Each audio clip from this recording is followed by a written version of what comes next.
So hey everyone, welcome to textbook super coaching. तर विद्यार्थी मित्र आणि मैत्रिणींनो, आजच्या या लेक्चरमध्ये जे नवीन विद्यार्थी आहेत, जे कंबाईंड ग्रुप बी आणि ग्रुप सी पूर्व आणि मुख्य परीक्षेची तयारी करणार आहेत, त्यांच्यासाठी खास आपण कंबाईंड ग्रुप बी आणि ग्रुप सी प्रिलिम्स आणि मेन्सची मी तुम्हाला पूर्णपणे याच्यामध्ये बुक लिस्ट देणार आहे. नंतर अप्रोच कसा ठेवायचा आणि पूर्व आणि मुख्य परीक्षेचा एकत्रित अभ्यास कसा करायचा आणि त्याच्यासाठी तुम्हाला कोणकोणते विषय आहेत, पूर्व परीक्षेचा पॅटर्न कसा आहे, मुख्य परीक्षेचा पॅटर्न कसा आहे आणि त्याच्यासाठी तुम्हाला कोणकोणती बुक लिस्ट वापरायची आहे, तर हे सगळं आपण या लेक्चरमध्ये बघणार आहोत.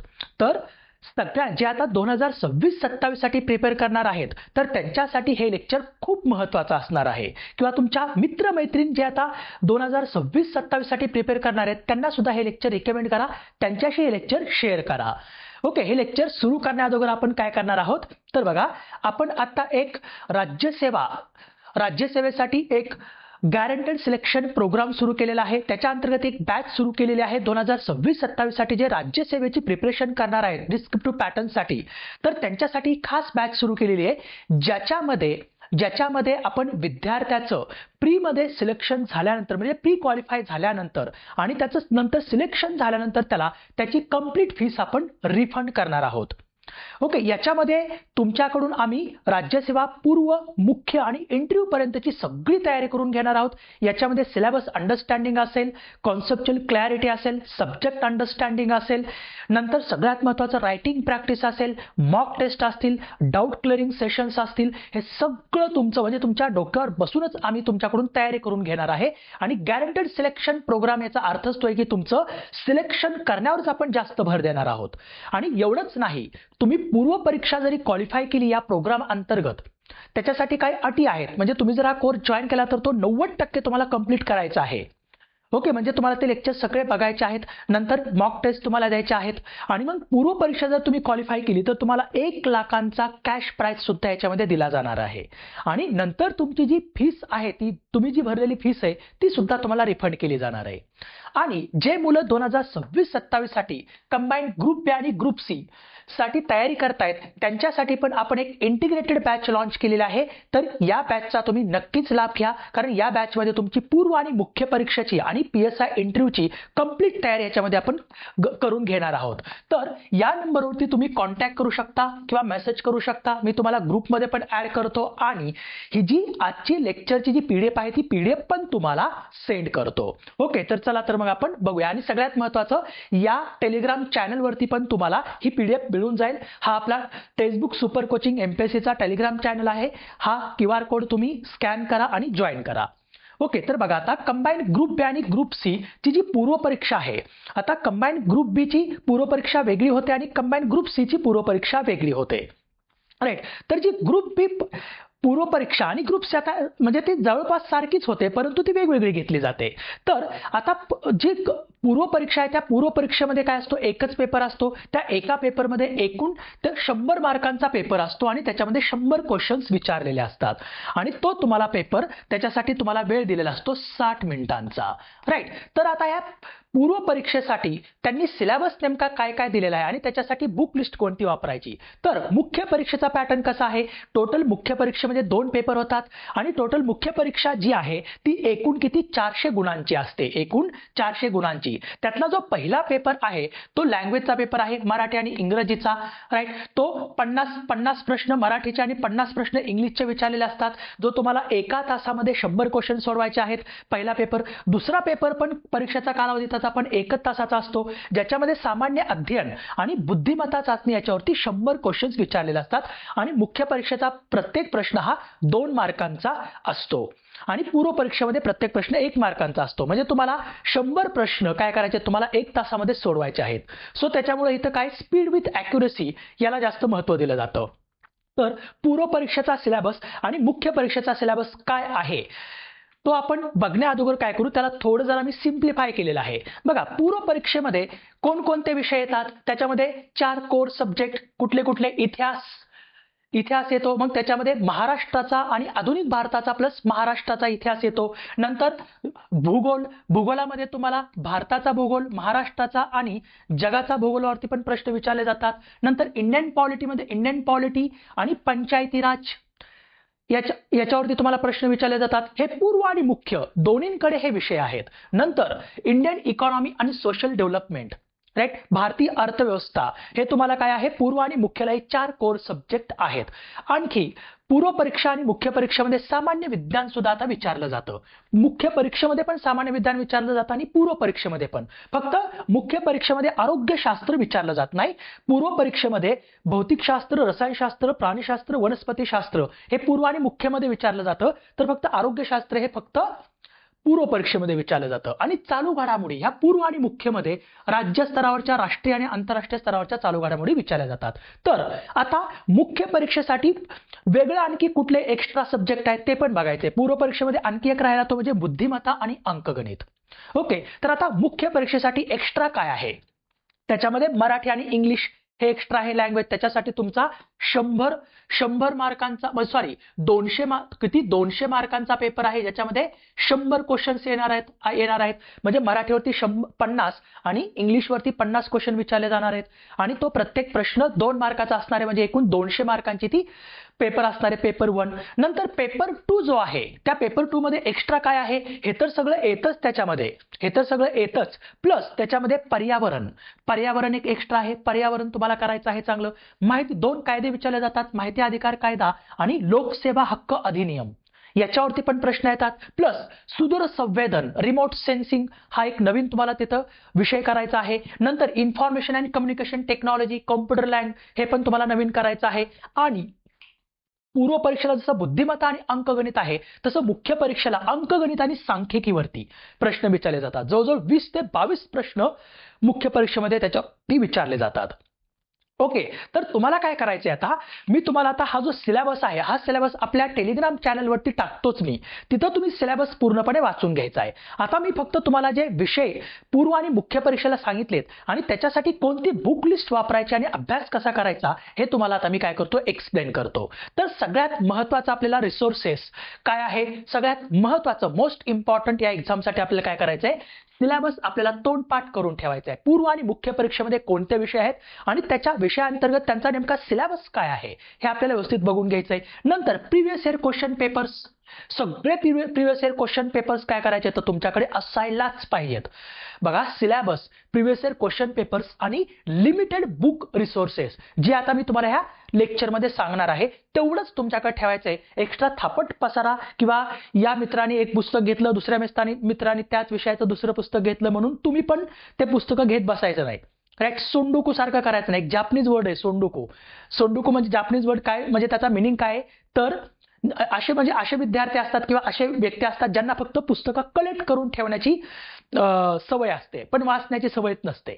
तर असं बिलकुल करू नका त्या सोंडुकू सारखं. तुम्हाला काय करायचंय, जेवढी पुस्तकं तुम्ही घेतलेली आहेत तेवढे तुम्हाला परत वाचायचेत आणि त्याच्यावरती रिव्हिजन, मल्टिपल रिव्हिजन्स टाकायचे. तर syllabus, previous year question papers, limited book resources आणि जे तुम्ही वाचणार आहात त्याच्यावरती मल्टिपल रिव्हिजन्स. तर आता जे आपले 4 बेसिक पिलर्स आहेत पूर्व आणि मुख्य परीक्षेसाठी ते कोणकोणते आहेत, तर त्याच्यामध्ये इतिहास, भूगोल, अर्थशास्त्र आणि भारतीय राज्यघटना, इंडियन पॉलिटी येतं, भारतीय राज्यव्यवस्था.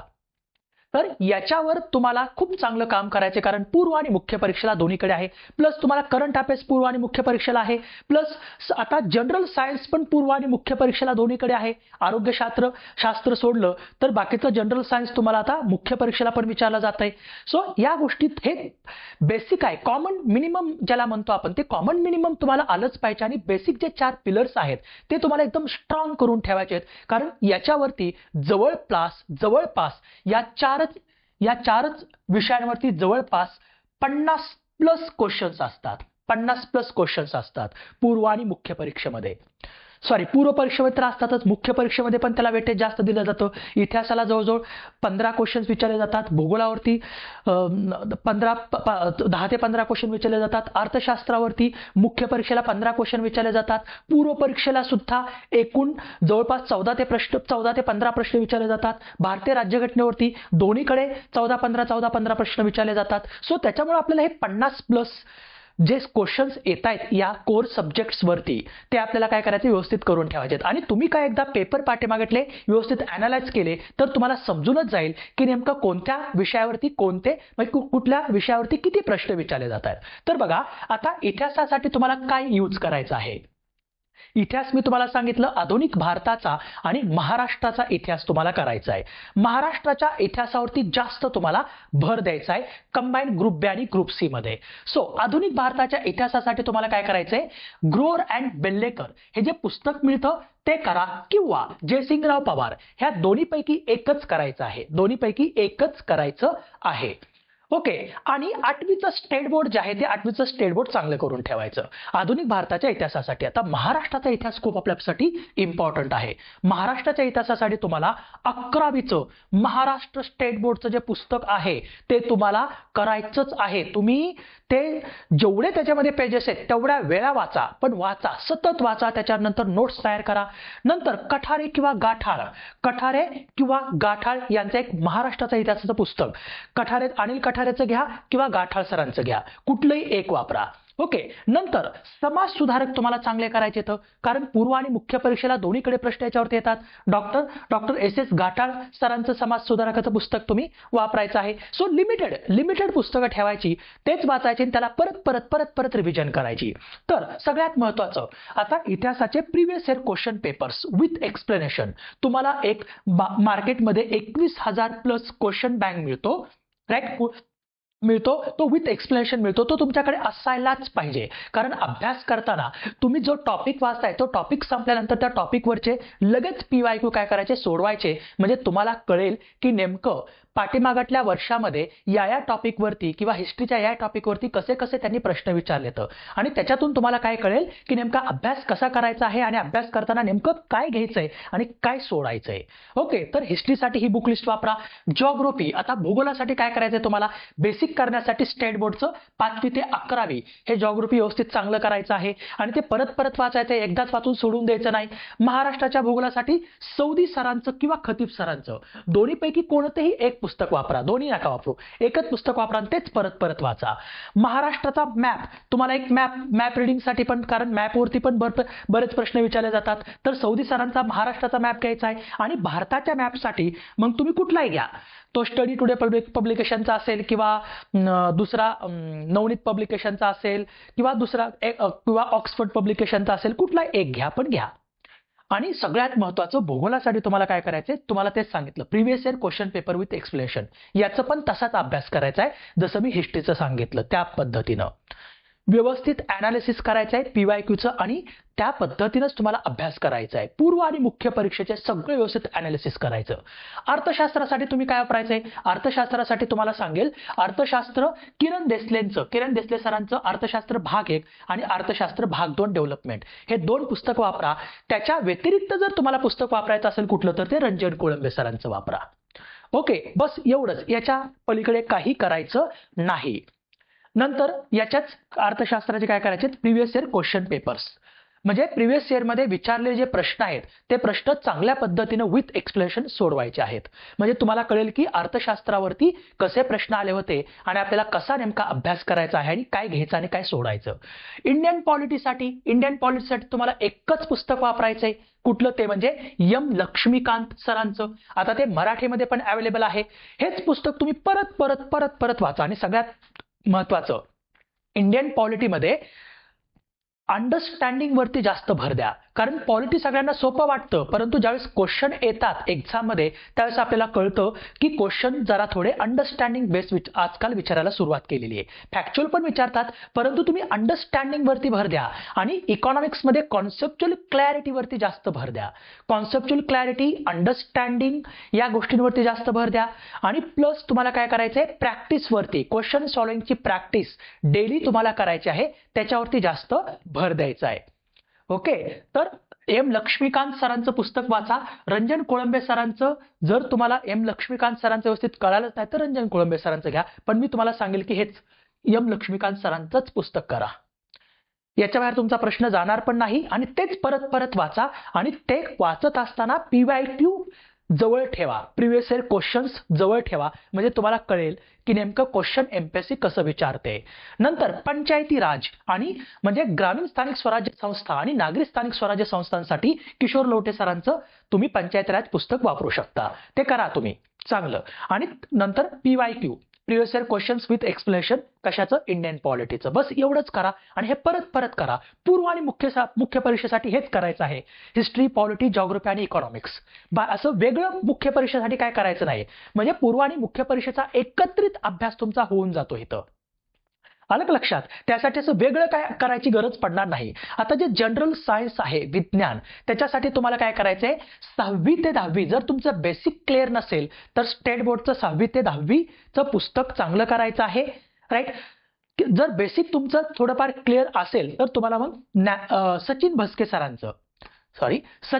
सरांचं तुम्हाला काय करायचंय, पुस्तक वापरायचं. सचिन भस्के सरांचं जनरल सायन्सचं पुस्तक मार्केटमध्ये तुम्हाला अवेलेबल आहे, तर ते डॉक्टर सचिन भस्के सरांचं पुस्तक वापरायचंय जनरल सायन्ससाठी. ओके, बस एवढंच करा. आणि पाठीमागटले प्रश्न विथ त्याचं एक्सप्लेनेशन हे सतत काय करा, सोडवत राहा. सगळ्या एक्झाम मध्ये आलेले प्रश्न जनरल सायन्स वरती सोडवत राहा. नंतर चालू घडामोडीसाठी काय करायचंय, चालू घडामोडीसाठी तुम्हाला वर्तमानपत्र एक दररोज वाचण्याची सवय लावायची. मग त्याच्यामध्ये लोकसत्ता वाचा किंवा महाराष्ट्र टाइम्स वाचा. आणि तुम्हाला एक कुठलं तरी मॅगझिन करायचं, जसं की पृथ्वी परिक्रमा. तुम्ही दर महिन्याचं पृथ्वी परिक्रमा जर चांगलं वाचलं, आधीचं तुम्ही त्याच्यासाठी आधी काय करायचंय, तुम्हाला जे PYQ आहेत त्याच्यामध्ये चालू घडामोडीवरती कसे प्रश्न त्यांनी विचारले होते ते बघायचं. आणि तुम्हाला मग नंतर कळेल की पृथ्वी परिक्रमा वाचत असताना आपल्याला नेमकं कुठल्या न्यूजवर क्वेश्चन येऊ शकतो हे तुम्हाला कळून जाईल. ओके, तर तुम्हाला हे अनालिसिस वरती जास्त भर द्यायचा आहे. नंतर क्वेश्चन सॉल्विंग प्रॅक्टिस वरती जास्त भर द्यायचा आहे. कॉन्सेप्च्युअल क्लॅरिटी, अंडरस्टँडिंग वरती जास्त भर द्यायचा आहे. आणि नंतर लॉजिक, म्हणजे आता क्वेश्चन ज्यावेळेस तुम्ही PYQ सोडवता त्यावेळेस तुम्हाला काय करायचंय, क्वेश्चनचं ऑब्झर्वेशन्स पण चांगले करायचे आहेत की हे नेमके क्वेश्चन कसा सेट करतायत हे आपल्याला ओळखायचंय. की समोरचा व्यक्ती जो क्वेश्चन पेपर सेट करतो त्याचा माइंडसेट ओळखण्याचा प्रयत्न करायचा. म्हणजे तुम्हाला कधी कधी न येणारे प्रश्न पण सुटतात, मग त्याच्यासाठी पण तुमचा आधी अगोदर अभ्यास झाला पाहिजे चांगला. मग अभ्यासावरती आधारित तुम्हाला प्रश्न सुटतात. मग तुम्ही हळूहळू जसं जसं प्रश्न ते चांगलं अनालाइज करत राहाल तसं तुम्हाला कळेल की याच्यामध्ये लॉजिक कसं अप्लाय करायचं, राईट. नंतर एखाद्या क्वेश्चनला जजमेंट कसं घेऊन कसा तो प्रश्न बरोबर सोडवायचा हे सगळं तुम्हाला जमून जाईल. पण आधी तुम्हाला बेसिक पूर्णपणे अभ्यास करावा लागेल. आता मेन्ससाठी जे एक्स्ट्रा आहे तर त्याच्यासाठी काय काय करायचं, जसं मराठी आणि इंग्लिश, पर्यावरण, माहिती अधिकार कायदा आणि लोकसेवा हक्क अधिनियम, नंतर remote sensing, information and communication technology, अंकगणित आणि सांख्यिकीसाठी तर सांगतोच मी तुम्हाला काय करायचं ते. तर जो पेपर 1 आहे मुख्य परीक्षेचा, त्याच्यामध्ये मराठी आणि इंग्लिश याच्यावरती प्रत्येकी 50-50 प्रश्न विचारले जातात. आणि तो प्रत्येकी प्रश्न 2 मार्कांचा असतो. म्हणजे 200 मार्कांचा पहिला पेपर असतो आणि 200 मार्कांचा दुसरा पेपर असतो, एकूण 400 मार्कांचा पेपर, राईट. तर आता मराठी आणि इंग्लिशसाठी तुम्हाला काय करायचंय, मोरा वाळंबे हेच पुस्तक करायचंय. हे मी तर तुम्हाला सांगेल की मोरा वाळंबे एवढ्या वेळा वाचा की तुमचं ते तोंडपाठ झालं पाहिजे. त्याच्या बाहेर तुमचा प्रश्न जातच नाही. तुम्ही जर मोरा वाळंबे प्लस आयोगाचे मागील वर्षातील सगळे प्रश्न व्यवस्थित केले आणि मराठी शब्दार्थांसाठी मोरा वाळंबेच तुम्हाला वापरायचंय, राईट. तर हे जर तुम्ही केलं तर तुम्हाला 50 पैकी तुमचे 48 किंवा 50 पैकी 50 पण तुमच्या मराठीमध्ये तुम्ही काय करू शकता, क्वेश्चन बरोबर सोडवू शकता. लक्षात. नंतर इंग्लिशसाठी तुम्हाला बाळासाहेब शिंदेचं व्याकरणाचं पुस्तक करायचंय आणि आयोगाचं पाठीमागील वर्षातील क्वेश्चन्स विथ त्याचं एक्सप्लेनेशन. आणि प्लस तुम्हाला व्होकॅब्युलरीसाठी काय करायचंय, पाल अँड सुरी याच्यातून व्होकॅब्युलरी चांगली करून ठेवायची आहे. आता इंग्लिशला तुम्ही मॅक्सिमम मार्क घेण्याचा प्रयत्न करायचा आहे. टार्गेटेड ठेवायचं, पहिल्या पेपरमध्ये आपले 80+ मार्क गेलेच पाहिजेत. म्हणजे मराठीला आपण 50 पैकी 50 घेऊ शकतो, इंग्लिशला आपण तेवढे 50 पैकी 50 नाही घेऊ शकणार. म्हणजे 50 पैकी 50 बरोबर नाही सोडू शकणार क्वेश्चन, पण तुम्ही तिथं 30+ तरी जाऊ शकता, 30-35+ जाऊ शकता तुम्ही तिथं. 80-85 मार्क पहिल्या पेपरमध्ये घेतले आणि दुसऱ्या पेपरमध्ये मॅक्सिमम मार्क घेतले तर तुमचं सिलेक्शन इझी होऊन जातं. तर मोरा वाळंबे व्यतिरिक्त काहीही करू नका मराठीसाठी, हेच मी तुम्हाला सांगेल. जेवढ्या पुस्तकांमध्ये म्हणजे जेवढ्या पानांचं ते पुस्तक आहे तेवढं तुम्ही व्यवस्थित करा आणि ते तोंडपाठ होईल असं एवढं म्हणजे एवढ्या वेळा ते तुम्ही काय करा, वाचा, एवढ्या वेळा त्याचा अभ्यास करा. पण आयोगाचे मागील प्रश्न करतच करायचं बरं का हे सगळं, म्हणजे तुम्हाला कळेल की नेमके एमपीएससी मराठीवरती इंग्लिशवरती प्रश्न कसे विचारते, राईट. कुठल्या सेक्शनवरती जास्त क्वेश्चन येत आहेत ते पण तुम्हाला कळेल. सगळं सेल्फ अनालिसिस चांगलं करायचं. सेल्फ अनालिसिस केलं ना की तुम्हाला कळून जाते की नेमकं आता कशावरती जास्त भर द्यायचा आणि कशावर भर द्यायचा नाही या गोष्टी. आता जीएस पेपर 2 मध्ये तर तुम्हाला history, polity, geography, economics, general science ते तर सगळं सांगितलेलंच आहे मी. त्याच्यासाठी काय वाचायचंय कारण ते पूर्व आणि मुख्य परीक्षेसाठी सेमच आहे. तर आता पर्यावरणाचा अभ्यास तुम्हाला पूर्व परीक्षेसाठी करायचा नाही, मुख्य परीक्षेसाठी चांगला करायचा आहे. आणखी एक गोष्ट सांगतो, तुम्ही जर 2026-27 साठी प्रिपेअर करणार असाल तर मुख्य परीक्षेचा अभ्यास सुरू करायचा आहे तुम्हाला. नाहीतर बरेच विद्यार्थी काय करतात, पूर्व परीक्षेचा अभ्यास करतो, मग पूर्व परीक्षा पास झाल्यानंतर मग मुख्य परीक्षेचं बघतो. असं बिलकुल नाही, असं बिलकुल करायचं नाही. लक्षात ठेवा, कधी पण तुम्ही एमपीएससी राज्यसेवेची प्रिपरेशन करा, यूपीएससीची करा किंवा कंबाईंड ग्रुप बी ग्रुप सीची करा, मेन्सचा अभ्यास मेन्स तुम्ही अगोदर क्लिअर करून ठेवा. म्हणजे मेन्सचा अभ्यास सगळं व्यवस्थित पूर्व परीक्षेच्या अगोदर तुमच्या अख्खा मेन्सचा अभ्यास चांगला झालेलाच पाहिजे. आणि मेन्सचा अभ्यास झाल्यानंतर तुमचा 80 to 90% तुमचा पूर्व परीक्षेचा अभ्यास होऊनच जातोय. कारण तेच आहे मुख्य आणि पूर्व परीक्षेला, वेगळं असं काहीच नाहीये, तेच आहे सगळं. सो त्याच्यामुळे नाहीतर तुम्ही म्हणाल आता मी पर्यावरण, आरटीआय हे बाकी नंतर सगळं करून ठेवतो. नाही, पूर्व परीक्षेच्या अगोदर एकदा तरी हे तुम्ही करून ठेवा आणि नंतर मग पूर्व आणि मुख्य परीक्षेचा जो टाइम तुम्हाला भेटतो तो फक्त रिव्हिजनसाठी वापरायचा. नवीन त्याच्यामध्ये काहीच करायचं नाही. जे अगोदर केलेलं आहे ते सगळं फक्त रिव्हिजन, मल्टिपल रिव्हिजन्स, क्वेश्चन सॉल्व्हिंगची प्रॅक्टिस याच्यावरती भर द्यायचा असतो. तर पर्यावरणासाठी तुषार घोरपडे सरांचं तुम्हाला पुस्तक वापरायचंय. नंतर जो आरटीआय ऍक्ट आहे, राईट टू इन्फॉर्मेशन ऍक्ट, त्याच्यासाठी युनिक पब्लिकेशनचं तुम्ही पुस्तकातून केलं तरी चालेल किंवा इतर कुठल्याही पुस्तकातून हा ऍक्ट केला तरी चालेल. नंतर आरटीएस ऍक्ट जो आहे म्हणजे लोकसेवा हक्क अधिनियम, त्याच्यासाठी के सागर पब्लिकेशनचं एक पुस्तक मिळतं छोटंसं, ते घ्या किंवा इतर कुठलंही घेतलं तर चालेल. कारण ऍक्ट सगळ्या पुस्तकांमध्ये तो सेमच असणार आहे जशाच तसा, राईट. फक्त कुणी कसा थोडा सिम्प्लिफाय करून देतं. मग तुम्हाला ज्याचा चांगला वाटेल तो तुम्ही घेऊ शकता, असं काही नाही की हेच वापरा. ओके. नंतर इन्फॉर्मेशन अँड कम्युनिकेशन टेक्नॉलॉजीसाठी, कॉम्प्युटरसाठी काय करायचं आहे, एवढंच नाही, याचं काय करायचंय तुम्हाला, हे करत असताना पाठीमागचे प्रश्न सगळे सोडवायचे. कारण बरेच प्रश्न हे डायरेक्टली आणि इनडायरेक्टली काय होतात, रिपीट होतात पूर्व आणि मुख्य परीक्षेमध्ये. त्याच्यामुळे पीवायक्यू वरती जास्त भर द्यायचा आहे अभ्यास करत असताना. कॉम्प्युटरसाठी काय करायचंय, आयोगाचे मागील वर्षातील सगळे प्रश्न करायचे, सगळे प्रश्न, मग ते राज्यसेवेला विचारले असतील किंवा कंबाईंडला विचारलेले असतील. आणि प्लस के सागरचं एक पुस्तक घ्या छोटंसं, त्यातून थोडंफार करा. तुम्हाला फक्त काय करायचंय, अभ्यास करताना पीवायक्यू जे प्रिव्हियस इयर क्वेश्चन्स विचारलेले आहेत या सब्जेक्टवरती किंवा या पर्टिक्युलर सब्जेक्टवरती ते आधी बघायचंय आणि मग तुम्हाला कळेल की नेमकं ह्याच्यातून अभ्यास काय करायचा, राईट. तर तेवढंच करायचं, थापट पसारा करत बसायचं नाही. आता क्वेश्चन बँक तर मी तुम्हाला सांगितलाच की 21,000 प्रश्नसंच एक क्वेश्चन बँक मिळतो, ज्याच्यामध्ये सगळ्या एक्झामचे पूर्व आणि मुख्य परीक्षेचे questions with detail explanation cover केलेले आहे. तर ते तुमच्याकडे असायलाच पाहिजे. ओके.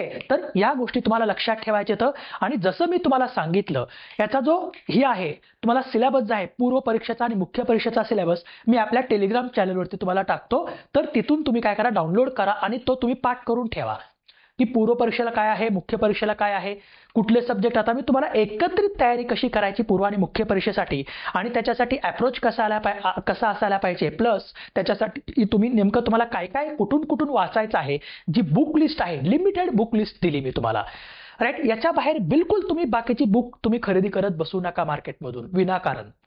ओके. विनाकारण स्वतःचे पैसे पण घालू नका, वेळ पण घालू नका, कारण त्याचा आउटपुट नंतर झिरोच मिळणार आहे, राईट. त्याच्यामुळे कन्फ्युजन वाढतं. मग काय एक पुस्तक अर्ध सोडून देता, नंतर मग दुसरं पुस्तक घ्यायचं, त्याला अर्ध वाचायचं ते सोडून द्यायचं, तिसरं घ्यायचं त्याच विषयाचं, असं बिलकुल नाही करायचं. एकच पुस्तक, जसं पॉलिटीसाठी सांगितलं मी काय की एम लक्ष्मीकांत सरांचं पुस्तक वापरा, बस तेवढंच वापरा. पंचायत राजसाठी किशोर लोटे, बस तेवढंच वापरा. हे 2 पुस्तक वापरा. पूर्व आणि मुख्य परीक्षेचा तुमचा सगळा अभ्यास त्याच्यातून होऊन निघतो. बाकी तुम्हाला तिसरं पुस्तक वापरायची बिलकुल गरज नाही त्याच्यासाठी. लक्षात. तेच परत वाचा, पीवायक्यू त्याच्यावरती सोडवा. आणि प्रॅक्टिस करा. आणि सगळ्यात महत्त्वाचं, नंतर जशी पूर्वपरीक्षा जवळ येईल तसं टेस्ट सिरीज, कुठलाही अकॅडमीची टेस्ट सिरीज जॉईन करायची किंवा आपल्या टेक्स्टबुक चॅनलवर, आपल्या टेक्स्टबुकच्या ॲपवरती पण टेस्ट सिरीज असतात, त्या टेस्ट सिरीज द्यायच्या किंवा ऑफलाईनला टेस्ट सिरीज जाऊन द्या. पण टेस्ट सिरीज जॉईन करायच्याच. आपला अभ्यास तिथं चेक होतो. दुसरं म्हणजे आपल्याला सवय लागते तिथं 1 तास जाऊन. त्या 1 तासामध्ये आपल्याला कारण त्या 60 मिनिटांमध्ये जवळपास 100 प्रश्न सोडवायचे असतात. हे सगळ्यात मोठं आपल्या पुढचं काय असतं, आव्हान असतं. त्याच्यामुळे टाइम मॅनेजमेंट तुम्हाला जमलं पाहिजे. तेवढी तुमची स्पीड विथ ॲक्युरेसी लेवल तेवढी तुमची पाहिजे. कारण आपल्याला कंबाईंड ग्रुप सी आणि ग्रुप बी याच्यामध्ये जर पूर्व परीक्षेमध्ये क्वालिफाय करायचं असेल तर आत्ताचा सध्याचा तुम्हालाही सांगतो कट ऑफ तो 60 प्लसच जातो, 65 प्लसच जातो, 65 आणि 70 प्लस. सो त्याच्यामुळे आपल्याला एवढे मार्क घ्यायचे येतं. मग त्याच्याप्रमाणे आपल्याला तसा अभ्यास करायचा आहे, त्याच्याप्रमाणे तसं आपल्याला क्वेश्चन सॉल्विंगची प्रॅक्टिस करायची आहे, त्याच्याप्रमाणे आपल्याला स्पीड तो आपल्याला पकडायचा आहे आणि ॲक्युरेसी लेवल तशी आपल्याला ठेवायची आहे. सो तर नक्कीच तुम्हाला या गोष्टी समजल्या असतील. आणखी काय तुमचे डाऊट असतील तर या नंबरवरती मला कॉन्टॅक्ट करा. तुमचे डाऊट सगळे तुमचे क्लिअर करून देतो. पण विद्यार्थी मित्रमैत्रिणींनो, बिलकुल भरकटू नका. कोणीतरी काहीतरी सांगतंय तेवढ्यावरच अभ्यास करू नका. तुम्हाला हे करायचंच आहे. मी तुम्हाला जे सांगितलं आत्ता ह्या लेक्चरमध्ये ते सगळं तुम्हाला करायचं, प्रॉपर अभ्यास करायचाच आहे. एक्झाम जर ही क्लिअर करायची आहे तर ओके. किंवा मग आपला कोर्स जॉईन करा, त्याच्यामध्ये तुमचं सगळंच आम्ही डोक्यावर बसून करून घेतो. तुम्ही त्याची काळजीच करू नका. ओके, तर आपण मग इथंच थांबू. तुम्हाला सर्वांना येणाऱ्या कंबाईंड ग्रुप बी आणि ग्रुप सीच्या पूर्व आणि मुख्य परीक्षेसाठी खूप खूप शुभेच्छा आणि तुमच्या भविष्यासाठी सुद्धा खूप खूप शुभेच्छा. सो धन्यवाद.